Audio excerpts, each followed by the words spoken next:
Education Program Manager here at CPW, and I host our weekly Meet the Artist Talk, which thankfully from a grant from the Arnold and Augusta Newman Foundation, we can keep these free to the public and every week. So thank you for coming out.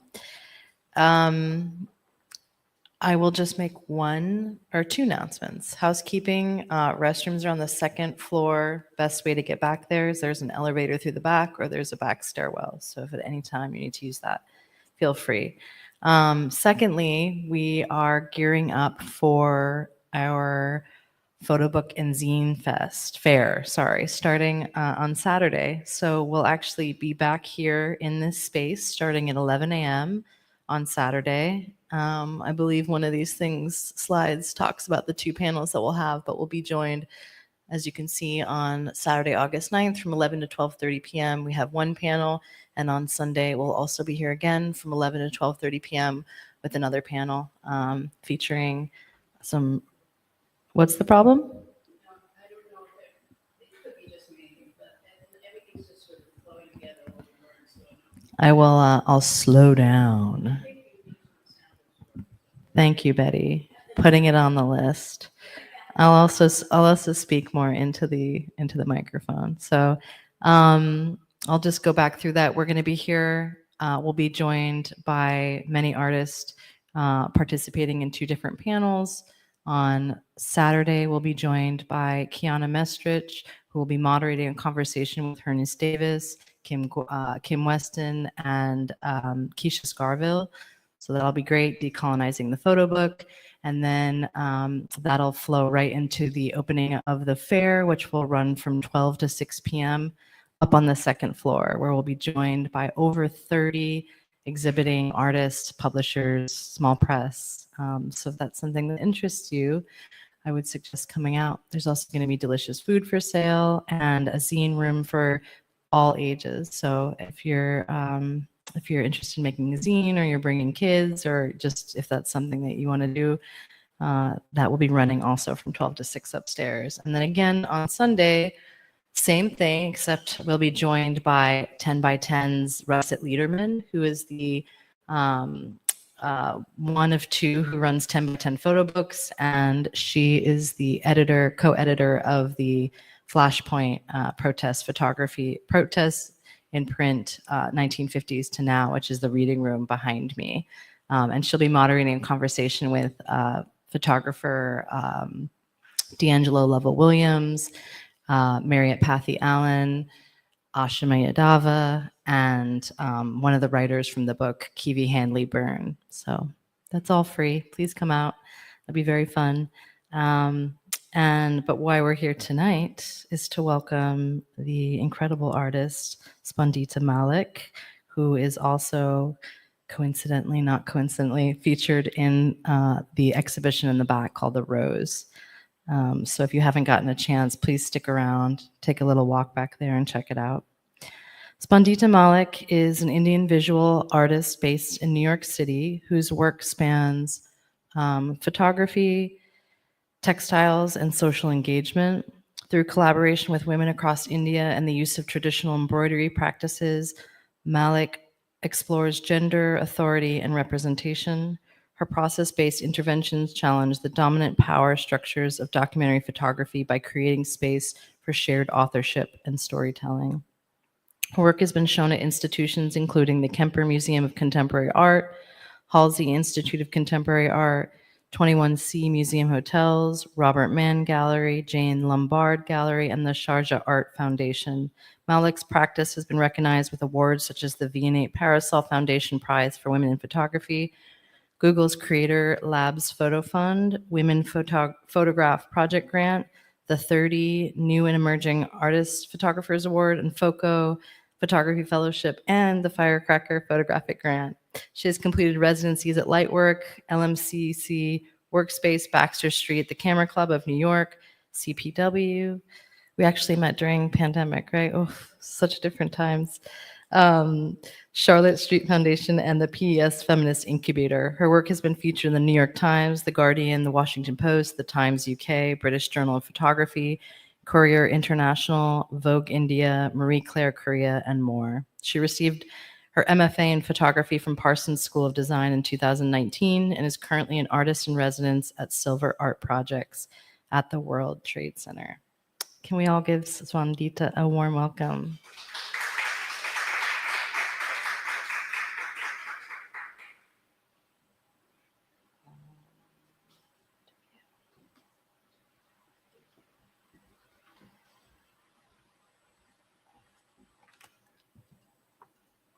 Okay. Thank you for that introduction. And good evening, everyone.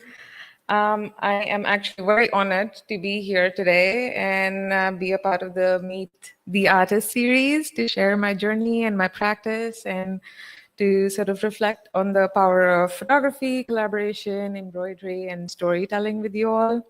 I want to start with extending my deepest gratitude to the entire CPW team for hosting this wonderful evening, and a very special thank you to Sarah, Marina, and Nicole for putting it all together. And thank you all for being here. My name is Spandita, and I was born in Chandigarh, India. I moved to the US to pursue my MFA in photography in 2019. My practice, very much so from the very beginning, had been about rape culture.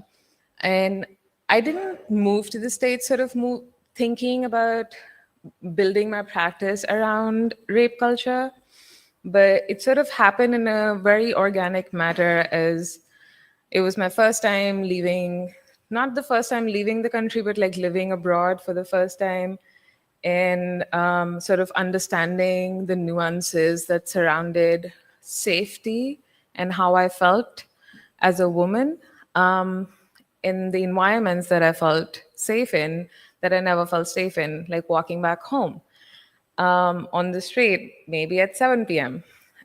So I sort of went into a deep dive of rape culture. I should back to how this also started. I think it was sort of building up inside of me, which I didn't really put together till when I was doing my master's. I moved to New Delhi in 2013, a year after the major gang rape case, that is Nirbhaya, that happened. And it was talked about a lot internationally because it was a really brutal rape case that had put a limelight on the plight of the women and the women's safety and the laws around it and the lack of it in the Indian political system. I started with collecting some of these newspaper clippings that were put out as a response to the rape case. And I started embroidering them.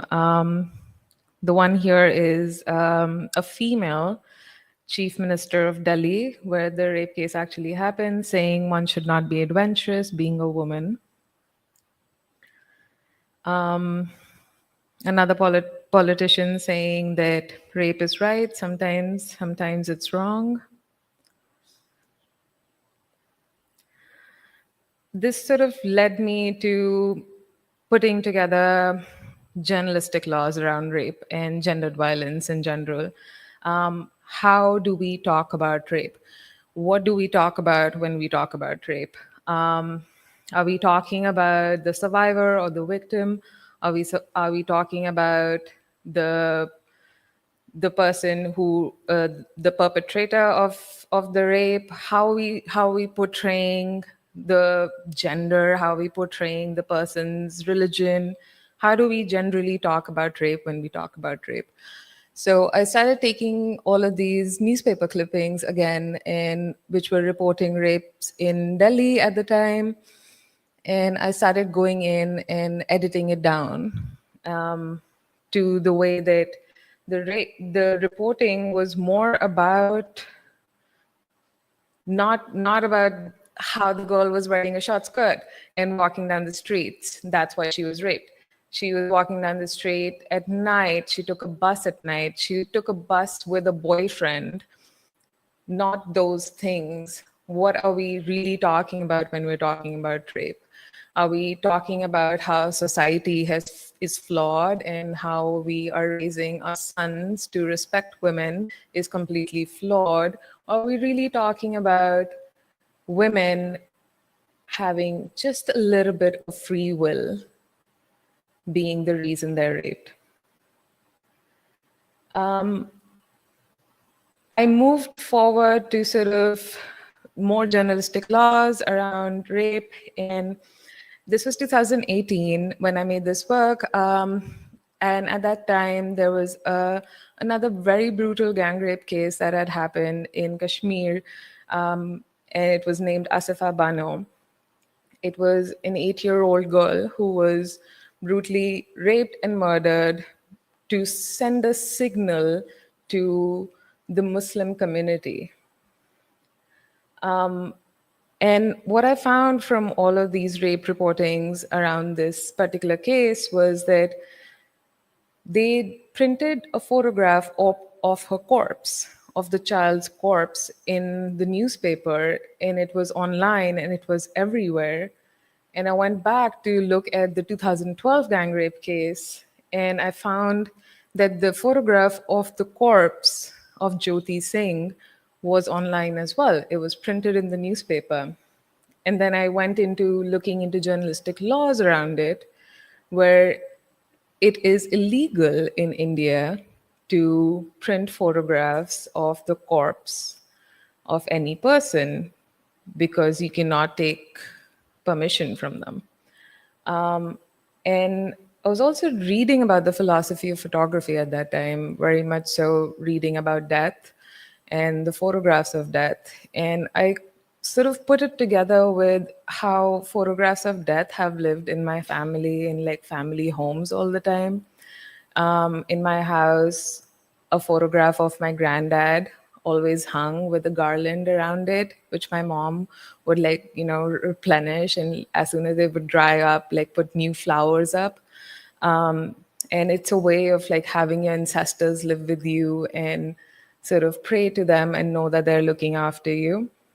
And so I sort of wanted, and I always considered those as like the memories of them. I always think of that portrait, when I think about my granddad, because I've seen it so much. I grew up seeing it in my house. And I always thought of it as the last portrait of him. And putting that together with the photographs of the corpse, it sort of disturbed me how these are the last portraits of them. So I printed them out really big and I started smocking them. I really didn't know what I was doing. I just sort of started to abstract the photograph. So it could now no longer be something very evidently a photograph of a corpse. And I just put it up in the studio and I asked people, what do you see? And sometimes people said, I see, a meadow or like some flowers, and maybe like a sunset. And I thought in some way that did justice for me, on how these were for me, just in my own practice. And just because I was so close to these stories, reading about them and building on them, that it was just some kind of closure to having a last portrait of them.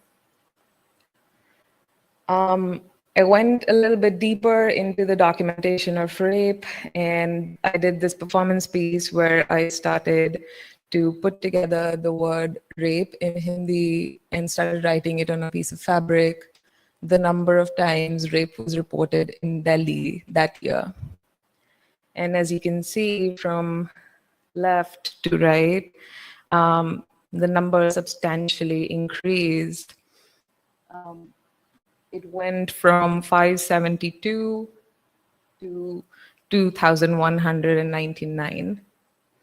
And at that point, the fabric completely tore. And this was sort of a practice to see what would be the shape of the word rape if we wrote it as many times as it was reported in the city that year. I think this was a point, I think this was a little bit of a breaking point for me personally with all of this work, where I think I was way too deep into it. And there was just a lot of grief and trauma that had accumulated into the studio space. And I'm very thankful to one of my professors who came in one day, and my studio just looked like an entire investigated room with like all these like newspaper clippings and like red thread and the rape drawings. And he suggested that I go back to India and talk to women and actually share stories and ask them if they could share theirs. And I thought it was a really good idea to step out of the data and the statistics and the newspaper clippings and actually go and talk to women, which is what I did. So I put together 3 states. These states were the highest rapes that were reported that year when I traveled. One was Uttar Pradesh, where the number of rape reported that year was 7,444. Then we have Rajasthan, where the number of rapes reported were 500, 997, and Punjab, where the number of rapes reported, and which is the state that I'm from, which is 4,377.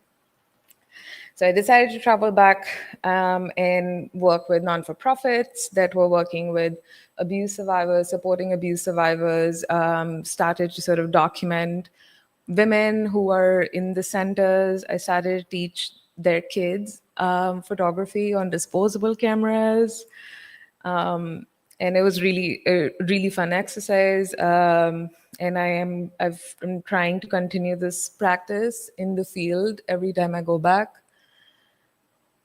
And it was a really nice way of sort of being a part of the community and sort of being a part of the non-for-profit community in a way of being a teacher, being involved with children, teaching. It was a way of sort of building trust in those spaces as not just a stranger who walked in one day and wanted to interview women about rape, but someone who was teaching photography. And I didn't really think of it as a very strategic thing back then. It just felt very natural to be in the space and teach kids photography. And these are some of the photos that they clicked. I printed them out and sent it back to them. But it sort of felt later, looking back at it, I realized, because I've been thinking about it so much, how did women just trust me to be there, to welcome me into their spaces and talk to me? And I think that this played a really vital part in that. I started photographing women. So the thing about the non-for-profits is that the way that the non-for-profits have been set up in the States are very trauma-informed. And I think that's great. But in India, what I've seen with most of the non-for-profits that are supporting abuse survivors is that it's very financial informed. So they would be teaching women how to embroider, how to sew, how to crochet, knit, and they would tie up with other companies who would give them orders and try to have these women have some kind of financial independence from their abusers by learning to embroider and fulfill those orders. So I started to photograph these women. All of these women, I started photographing them in their spaces where they lived. This is one of the photographs it's from 2019. It's one of the very earlier work. And when I was framing it, I asked her how she wanted to be photographed, and she said, I don't want to be photographed inside the room, inside the house. And so we didn't. We walked out, and she brought this mirror that was sort of macrameed around as a heart that we hung in the background so we could have a little reflection of the heart on the floor. And she decided she's going to sit and embroider. And so it became very natural to sort of have these conversations on how they feel comfortable. And this is where I think I struggled a lot with this project was where I was learning about their stories. I was learning about um, their ideas of being a woman and all of those things. But I think I was reading a book at that time.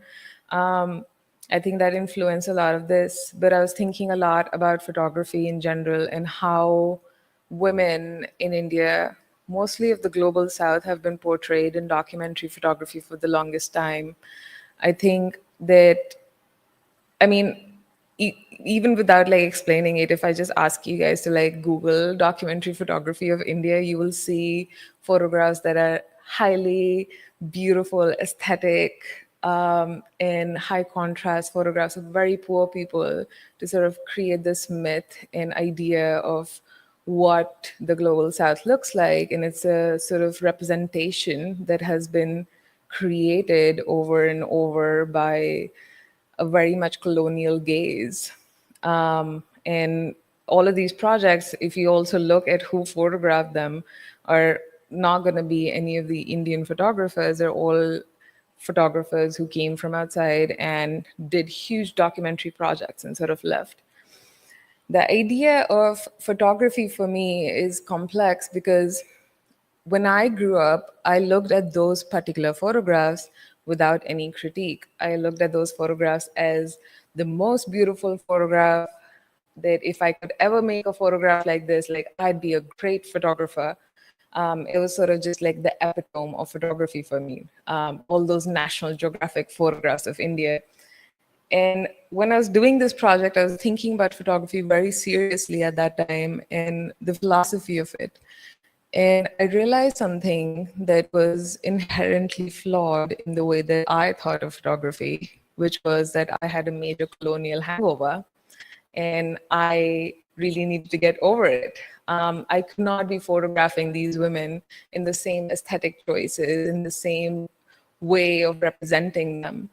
And and while I pondered with this sort of trouble that I have so much power as a photographer when I'm taking photographs of people, that even with like two shots of a person, and in one they look away in a little way and they look a little sad or they look a little distant, and I use that one and it sort of creates this representation of who you are. And I could light you in a different way. I could add a prop in the background that sort of makes it look a certain way. I have so much power in the way that I get to represent my subjects that I asked these women, would you be okay in sharing the power of this representation with me if I print out the portrait and give it to you? Would you embroider your own portrait in whatever way you want without any guidelines, without any restrictions? You're the master of your own portrait. And they did. And that's when, I mean, this was very much in the beginning of the project. I didn't really know what I was doing. And a lot of the women were just like, oh, you want us to embroider the portrait?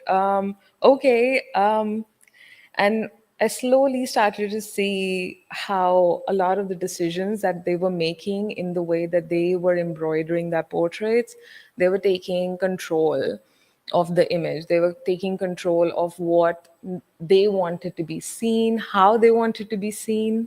Like this particular portrait, um, she covers her face. She puts on a veil on her face. She puts henna. She embroiders henna on her hands.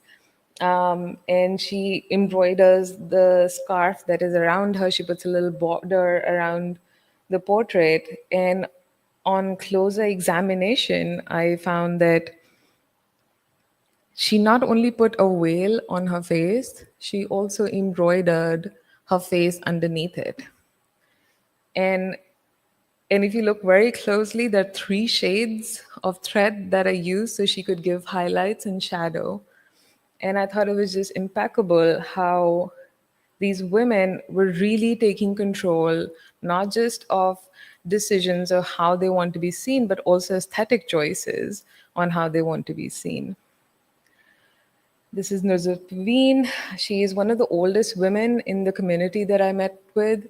And she is sort of a powerhouse in the community. She brings in younger women, younger brides who have just been married, and talk to them about domestic violence in a very, very strong way, and sort of make them understand if there's something happening at home, I am a safe space to come talk to. She has a backyard where everyone sits and embroiders. She's taught a lot of the women embroidery.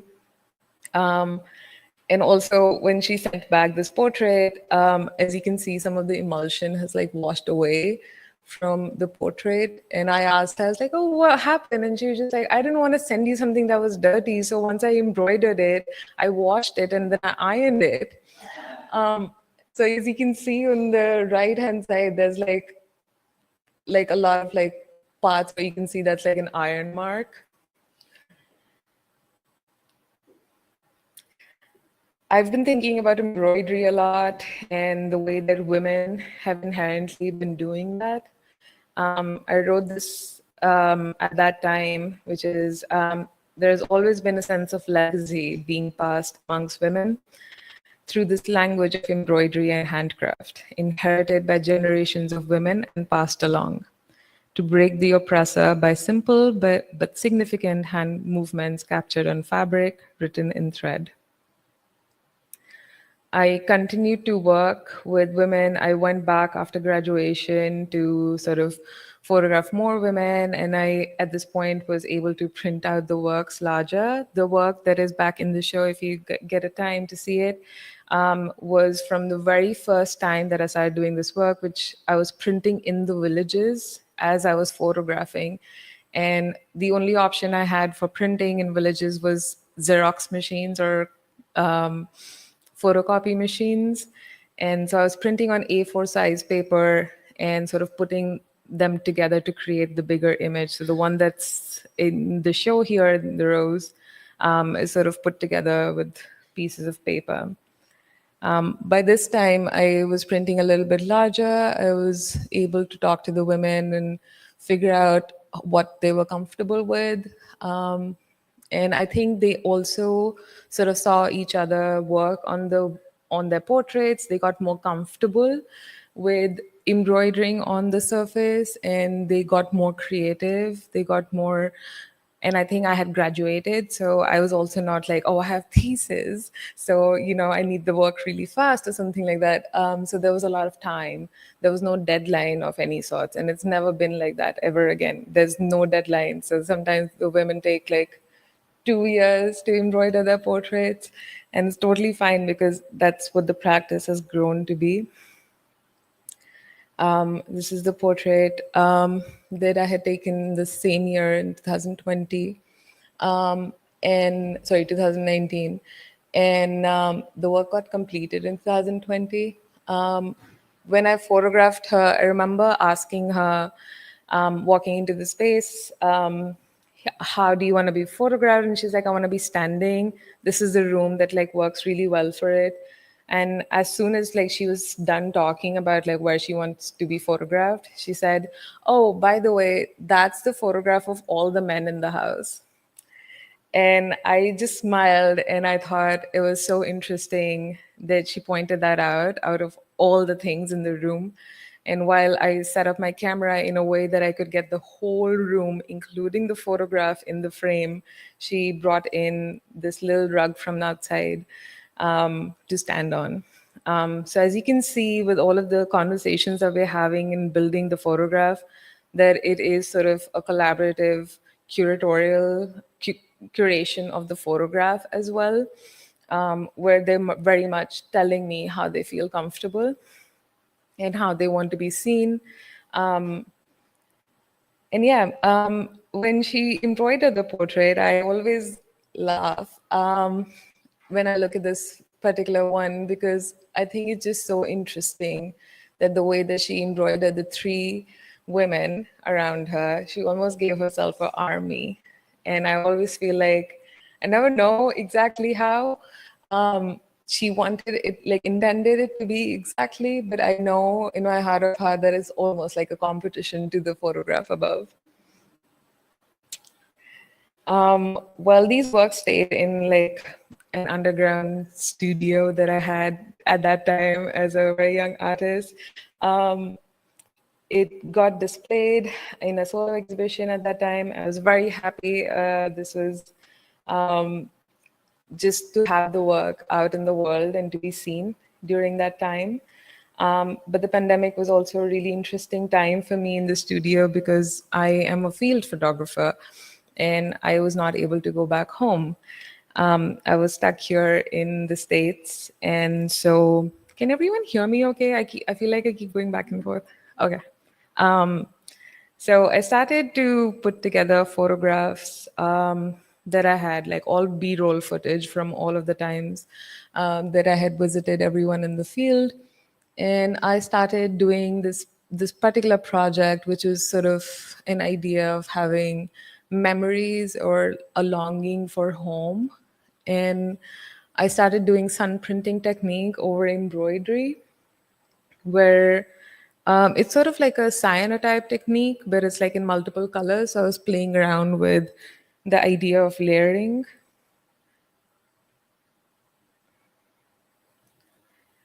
Yeah. Yeah, a lot of photographs, a lot of memories, and this project was called Home Obscured. I'm actually revisiting this project right now in the studio because I feel like I didn't make enough of this work. Also, during the pandemic, what happened was I started this project called Vadhu under circumstances that I had not thought of. I hadn't been back home. I wasn't able to go back home because of the border closure. And there was a surge in India where I was in contact with all of the women. We created a WhatsApp group so everyone could talk to each other. Uh, the WhatsApp group very much became like a source of like asking for help from each other. Do you know where I can find oxygen? If there's like any space in the hospital in your village. And at the same time, I was talking to all of these women who were telling me that no one is buying embroidery. Obviously, no one's buying embroidery. It's a pandemic. People are dying. And at that point, I was really sad, and I was talking to them and they were sitting in the backyard. I still remember. And one of the women was like, "Oh, you shouldn't worry, you're too young to worry." And in the same breath, she said, after saying that I was too young, she said, "Well, the world's coming to an end anyway. Why don't you just get married?" And just like any motherly figure, I knew the pressure was on. And I thought I just laughed it off. And then in that moment, I realized we've been talking about domestic violence. We've been talking about the home and the space not being safe, but it didn't occur to me that the archive of the weddings, the situations in which these weddings happen, is so pivotal to this entire concept of domestic violence. And so I started asking them to send me photographs of their weddings and tell me stories of how they met their husbands, how the marriage happened, at what age, was it arranged, who arranged the marriage. And a lot of stories came out of that, which was really interesting. And I started printing these photographs and I asked them, can you embroider them? And this is the only photograph out of all of the archives where I asked them, is it okay that I print the photograph of your husband? And she said, it's okay. Everyone else had me crop them out. And I love the way that she embroidered this photograph of her wedding, where she had given me permission to print a photograph of him and then take the power to erase him out. This is another photograph. At that time, when I was asking everyone to send me their archive photographs, and also like the trust in sending me their archive photographs at that time, she wanted to be a part of the project, but at the same time, she said, I don't have any photographs of me, any photographs especially like a hard copy. So she sent me a photograph that was on her ID card. And it was a really tiny photograph. And when I tried to print it out, it was completely pigmented. And I was kind of worried on like just the quality of it. And I think the way that she embroidered it, no one would ever be able to tell that it was so pigmented.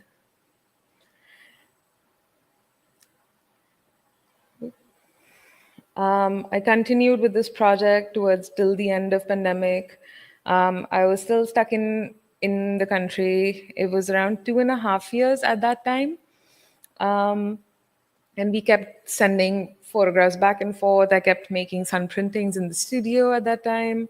And it was finally time in like June of 2022 when I got to go back to India after 2.5 years. And it was one of those times where I wasn't really sure of how the project would go, if the women are still there in the villages, and a lot of them had moved to different villages at that time, and if they would still want to work with me, if they I had no idea what I was walking into.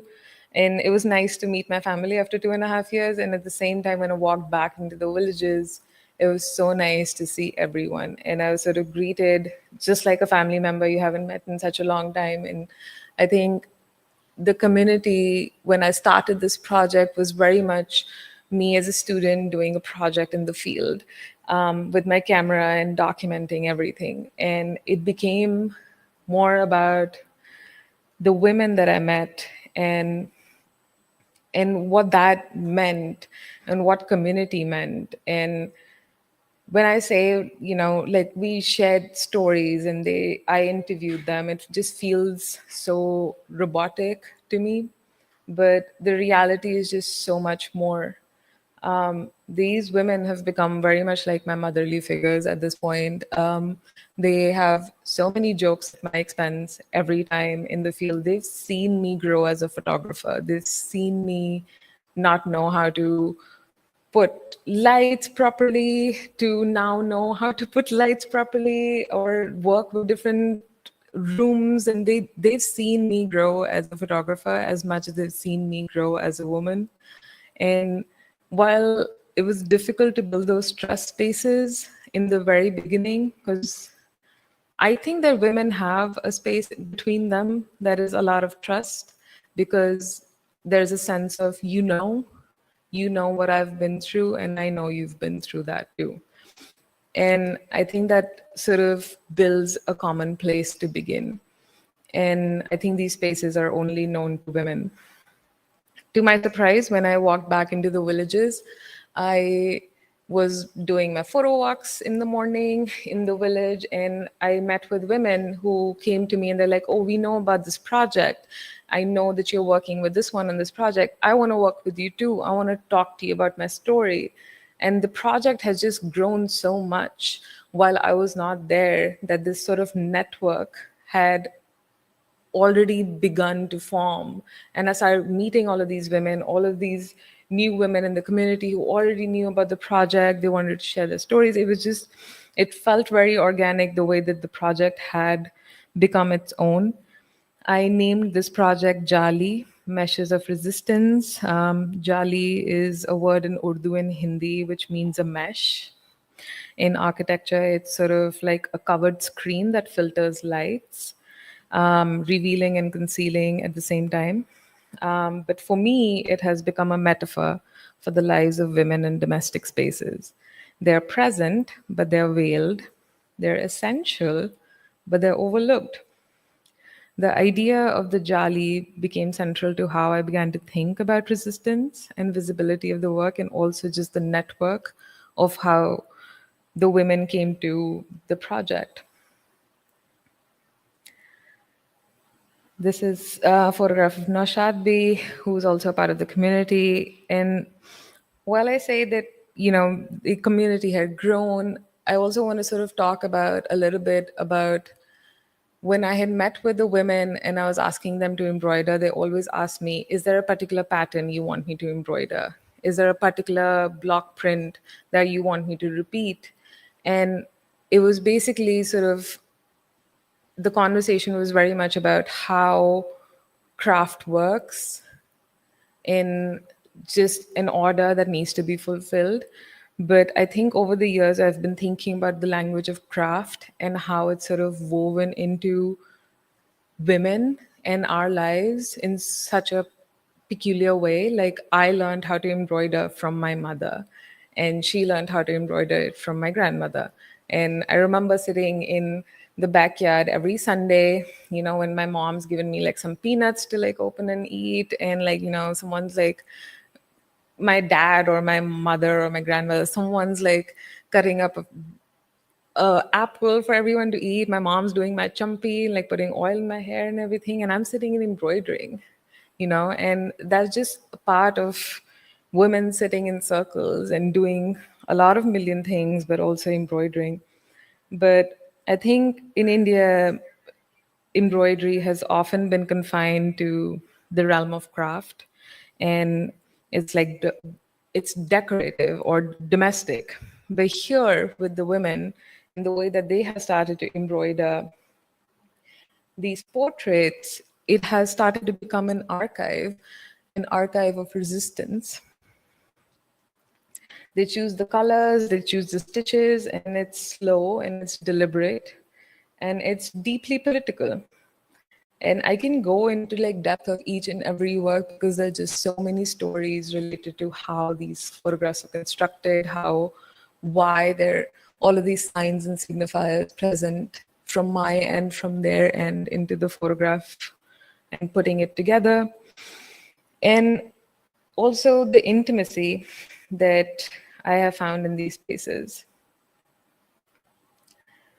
I think that Jāḻī isn't just a finished object. It's about preserving what usually goes unseen, the labor, the grief, the laughter, the pushing back against the aesthetic of the exotic against the colonial gaze, and most importantly, creating something, weaving our stories in free will. Just gonna run through some of the photographs. Some of the work. These are all works that happened this year. Like I said, over the years, these women have become very much like motherly figures to me. And I will end on saying that what I have learned from this project that I think I'm going to be working on for a lot of more years, if I have the privilege of doing that, that resistance doesn't have to always be loud. It can be soft, it can be slow, and it can be deeply rooted in care. It can look like sitting beside one another, stitching stories in cloth, holding space for grief and joy, believing in each other, believing that we will survive by coming together and stand in our labor, creativity, and community. That's a radical act. And on that note, I would like to end the presentation and say thank you all for listening.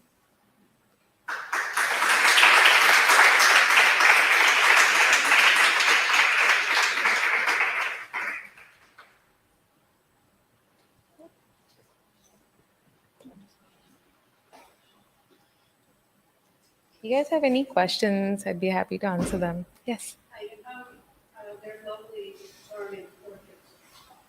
Do you use a lot of computer technology to design them? Yeah, all of the photographs are digital photographs, and then they're printed digitally as well. Yeah, did I answer that question? Because they're almost like paintings, except Yeah, the photographs are transferred onto fabric, so they live as like fabric material. The photographs are transferred onto fabric. print or those are on fabric, all of those images. Yes. Yeah. Yes. Oh, sorry. I know that'll take too long. Oh no, it's sort of like a heat print technology. You sort of like iron it on, which is what I did in the villages back in the day, when I was printing on Xerox machine. It's sort of like I had A4 size. Okay, so like photographs and how do you bring them onto your It's sort of like a specific paper that has like it's transferable on fabric. like it was just an ordinary photograph Hmm. and then you would keep it and transfer it to special kind of paper that would go on the It's printed on a specific kind of paper. film. Yeah. So those are on paper. The finished product's on the little piece of paper, The finished product is on fabric. fabric. Oh, okay. Yeah. So how do you get the paper to fabric? So it's sort of a specific kind of paper that is like the image of the paper is transferable onto the fabric using Oh, it's a heat. special kind of paper for transfer. Yeah. That fascinates me a lot. I mean, okay. And it's interesting, there was there's so many techniques within the film and photo business. I remember seeing this film as a child called The Red Shoes, and there's a ballet dancer, and then she spins around and turns into paper and blah, blah, blah. And my father was in the film business, so I said, how did they do that? And he told me, and that was the end of my mysteries. It took a lot of mystery out of it. Yeah. So it's good that these women, a lot of them are assisting what they're doing, you know, and family and at home and passing down, but also for labor to make money, correct? Yes. So I'm wondering if if you've had a conversation with them about how they're using, like, are they considering this like an art, or is it when it's put in this context of like with photography, does that become a conversation that is sometimes new to them, like something that maybe they're taking for granted that this is like a deeply artistic, and like 'cause each one of them is so deeply, they're so different, like the personalities and their personal styles. It's just someone who doesn't do that. It's like each one feels so unique. And so I'm wondering, like, you know, I guess you can only speak for the people you worked with. Is it something that they're thinking of themselves as artists, or is it generally just based in the places that they're from and why they're doing it, that it's more, I guess, just like practical? Yeah. Yeah. I mean, when they embroider for like all of the orders in the center, it's very much like, there's like a print that they have to follow and embroider. But here they're like creating everything on their own vision of how they want it. Um, and I think I've worked with some women who I have photographed multiple times over the years, like over the last 6 years. And I've seen, like, I can put together like the first portrait versus the second portrait and the third portrait and how they've embroidered. I think the first portrait, like, there's like one motif repeated in like a patch somewhere, and then like there's a border. And then there's like, oh, now there's like another motif of like a peacock with like some flowers, and like they've shut the window, or like they've done specific things according to the image that they're embroidering. So I feel like those they became more comfortable with the medium and also with having the decisions to create those aesthetic choices and like choices of revealing or concealing or adorning objects inside or hiding or highlighting objects in the photograph. And I do think that I learn so much from them when they talk about why they did things or how they built to that idea. I think that's an artist talking to me, because as artists, we're always talking about, oh, I made this decision because it makes me think of this, and this is very important to me that this reflects. And that is very much the conversation that they have with me in their own way. And I learned so much about the embroidery of fulkari, which is a silk thread embroidery. It's here somewhere. It's this one, and it's the embroidery of the state that I'm from. And in one particular piece, I think it's also here somewhere. Sorry. Yeah. So Fulkari is inherently a language. the embroidery itself, it started with having 26 motifs, and every motif had a meaning. And while the history of the embroidery is very misogynistic because it was created sort of from the idea of building a dowry for your daughter. So every time you were blessed with a daughter, the mother would start to embroider a scarf with all her wishes for her using the motifs of the embroidery. Like, there's like a particular motive that means fertility and another means success and harmony. And when you put a particular motive in repeat, which they do in the border, which is what you see in most of the scarves, it means it's creating a shield of protection. So that's how they start, with the shield of protection and then add the motives. And that's what mothers used to do. And that scarf was then gifted to the daughter in her dowry trousseau. And so while I think it's a feminist language that is passed down, it also has a lot of history connected to dowry. But at the same time, with this particular portrait, I'm just going to come back to it from like the fulkari, is that there's this particular stitch that's on the window that I have never seen in my life. It's a particular embroidery technique, and there is nothing on the back. There's like a little thread here and there, and it's completely woven on the front. And I had to ask multiple people what this was, if this was like fulkari. And it's actually a very ancient stitch of fulkari before they had the motifs for the language. And she knew it because her mother taught her how to do that. And I thought it was just so interesting because I'm learning from them, and they now, like a lot of other women, know it in the village because they're like, oh, I also want to learn how to do this. And it's also sort of starting to show up in the work with like other women's portraits. So you think in the case of this, it's like she had an opportunity to kind of be more playful and try something that maybe wouldn't be more like traditionally used in things that people would order. Yes.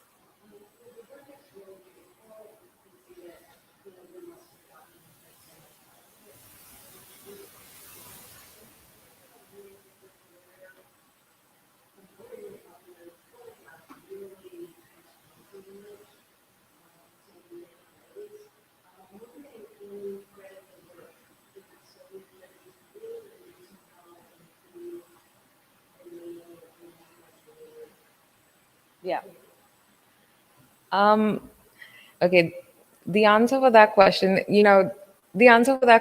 you asked me that 5 years ago, I would have just been like, yes, that's like the name of every work is their name, and that's the credit. But I think because I'm working with survivors, some of these women are survivors, and also working with having this work disseminated through multiple media, where some women have chosen to not hide their face, and while they give me permission to have the work be displayed, it still is a security threat to have those photographs with their name and location out there, especially with such a sensitive topic of abuse and gendered violence. I have now changed all of the names to pseudonyms of the works. So except for that intention of starting out that way, I don't have any other way to like answer that. Yeah. Yes.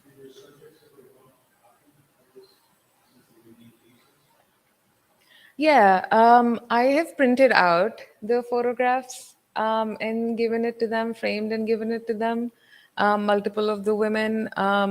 We've also had women who wanted to keep the piece after it was complete, and that was also okay. I think in a few years I might ask if I can like have it shown somewhere if they're comfortable with it, but otherwise it stays with them.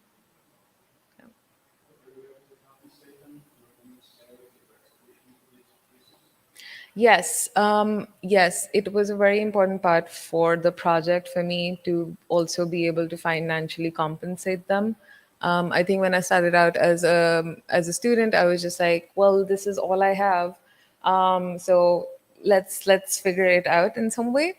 To when I graduated, it very much became a part of the project where we realized that a lot of the women who were working with the non-for-profits were getting paid really less money for the market rate of embroidery. So we did like some negotiation workshops to figure out that. And also, I all of the grants that I get, I try to pay all of the women and compensate them for the work.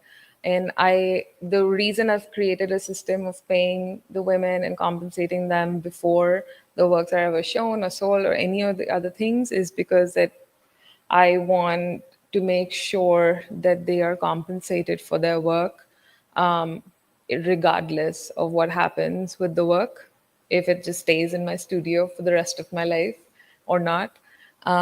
So yes, it has been a very, very, very important part of the project to also create this project as a financial stream for them. And that's another reason why I started the project Vadhu during the pandemic, was because there was a lack of financial stream because no one was buying embroidery. So I was like, oh, let's work on a project. Let me write a grant, and let's create work. Do you sell some of them? Like, I couldn't even imagine being able to part with any of those. How do they even, like, people buy them? Sometimes? Sorry. People buy them sometimes? Like, do you sell them? Um, I work with a gallery that takes care of that, but yes, the works do get sold. I try for the works to be in public eye as much as possible, but I'm still a very young and emerging artist, so don't have that much power. Yes. Well, I didn't catch when you were talking, so were these women expelled from society or from the family that's why they turned into nonprofit, or are they just going to get and focus on their not much money for mental health available to these women? So what's the status of these women who might get care? Yes. I think that question has multiple answers because when I started this project, I was working with 23 women. And right now, I'm working across 5 states and working with 66 women in total in the community. And everyone has a very different story as to how they're working with the center and who knows. So, a lot of the women working in the centers, their husbands don't know that they're working at the centers. They just think of the center as a place where they like embroider and it's like a little job. Some of the women conceal the fact that they're embroidering for the center. So a lot of those works, like there's one particular woman who I know is not allowed or is hiding it for some specific reason. Those works have always stayed 8.5 by 11, so it's easily concealed. And all of the photographs I've ever taken of her have been printed that size. And I think it I think with every woman it's a very different situation. A lot of the women, the way that I think that care is is becoming a part of this is the community. Is the community that these women have. Some of them are not working for the center, some of them are working for the center still, some of them are not, everyone knows, but they're meeting in backyards. They're telling each other stories and they're taking care of each other that way. I think those circles of communications, I know that like we're on camera right now, so I'm not gonna tell you a lot of the things that I know of like what happens in those circles and how they're actually taking care of themselves from their husbands and how they're making sure that their alcoholic husband doesn't hit them and all of the little things that they do that they share with me. But yeah, I think it's the community and it's growing stronger. And we have a WhatsApp group now all across, so they all know each other. And it started with talking about pandemic, and now it's about recipes. And Sometimes it's about, just like passing on like some saying or some quote on WhatsApp that is, you know, encouraging. Yeah. But I think it's very much the community, it's the heart of the community where the care is, them coming together. Because gender violence is still very taboo, especially in rural areas.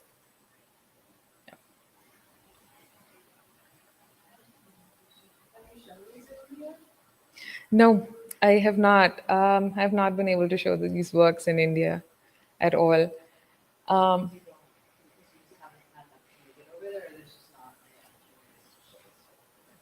I haven't had the opportunity to show the work.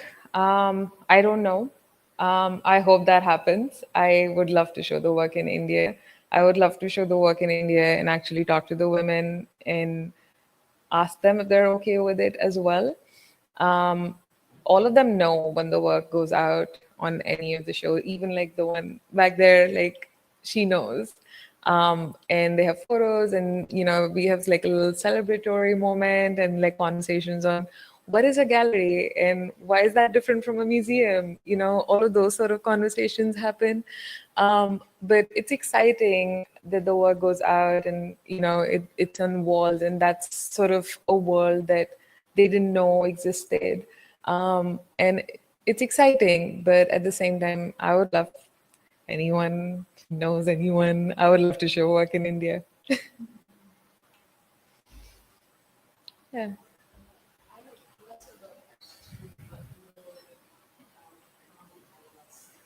I love how there's so many layers in the photo. There's like the document and the photo itself, and sort of the history of all these events.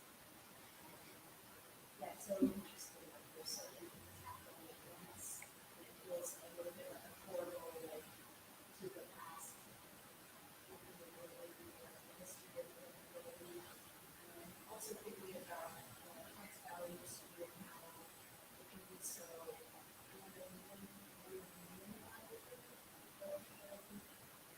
you disappear, you're just one person, and you're producing so much Yeah. industry. So I'm interested too with the fact that they're embroidering their own portraits, so they're almost like connecting themselves to their food. And then so because you almost work with it goes away and there's yeah, there's just so many beautiful layers, and that really feels like a portal that goes in so many directions. Yeah. Thank you. Yeah, you reminded me of, sorry, of one thing that I forgot to talk about, which is another layer of the fabric itself of the work. It's a specific fabric that was used throughout the project, and it's called khadi. It's a hand-spun, hand-woven fabric that has a historical reference to the independence movement in India. And that's how the flag was almost made, with like the center was the charkha, where the spinning wheel for creating the cloth, which was khadi. And this cloth was a symbol of resistance because it was created by Indians so that we wouldn't have to be sort of relying on the commercially produced fabric that was sold by the British regime. So the fabric itself was, I thought it would be nice to have a base of resistance for this project. Yeah. But thank you. Yes. I know like how much weight you see that it's important to dialogue and having this women and so like let's say you created for your portraits, like what kind of time is spent reflecting on their portraits? Like is that intentional with each woman spend time for like commenting on that? And also second question, wondering if there's anything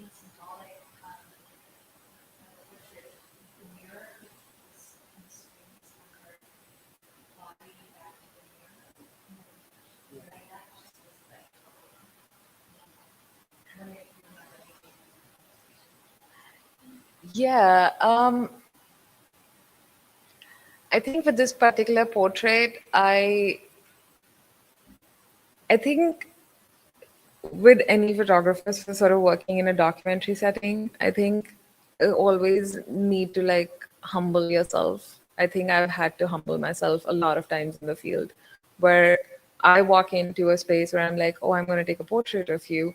And I have to remember that this person that I am talking to, this woman that I'm talking to, she is a mother, she's taking care of the house, she has responsibilities, she is strong, she has work, and I'm just an extra thing on her plate for the day. That's it. So I think there's times where they're like, oh, you're here, come have chai, I made food, go sit there, eat your food, I'll be with you. And then she's taking care of the kids. And I think this photograph very much in my brain, the way that it was taken was there was chaos. There was chaos everywhere, and I just got a little moment of her time to take this photograph where I asked her, I'm like, can I take a photograph of you in this room? And she's just like, yeah, let me just like go get my scarf. And she went and like got her scarf and put it on. And I didn't get very much time. Like usually I'm like, oh, like, the perspective with the bed is not like really good, can I take a photograph against this wall? But with this photograph, her two kids were running behind me, the photograph left of it and right of it on my camera, her kids here in the photograph multiple of the times, and she's wearing her dad's shoes and it's adorable. But at the same time, she just like, oh, she can hear the cooker, like with like, in the stove, like, the things that are cooking. And she's just like, is that good? Okay.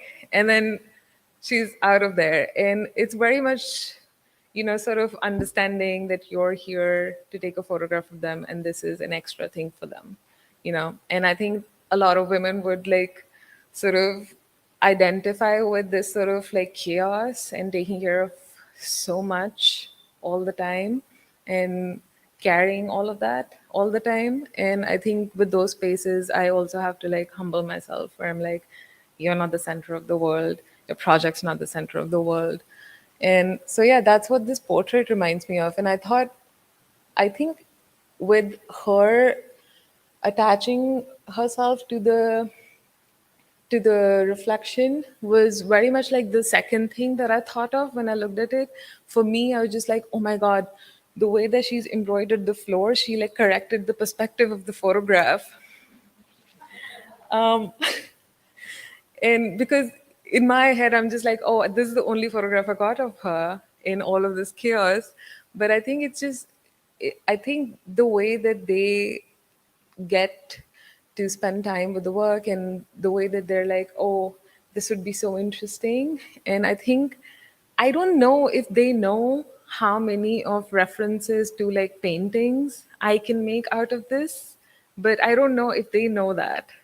If that's something that is an informed choice of connecting yourself to a reflection. But as just like understanding of art, I think I can make those references, but at the same time, I'm not sure. Or maybe it's just like I'm going to connect myself to my reflection with golden beads. So yeah, that's what I can tell you about this portrait. Yeah. Did I miss a question before that? Yeah. Oh, I was just wondering if there was intentional conversations, like once you receive the embroidered portrait, if you follow up with anything like figuring reflection, whatever your process was. Yeah. I very much in the beginning of the project sort of started to not ask the women the decision choices on why they embroidered the work they did the way that they did, was because of just this like little pleasure I get with being half the viewer of my own work and having my own sort of perspective to how and why they embroidered it the way they did, just like everyone else. Yeah.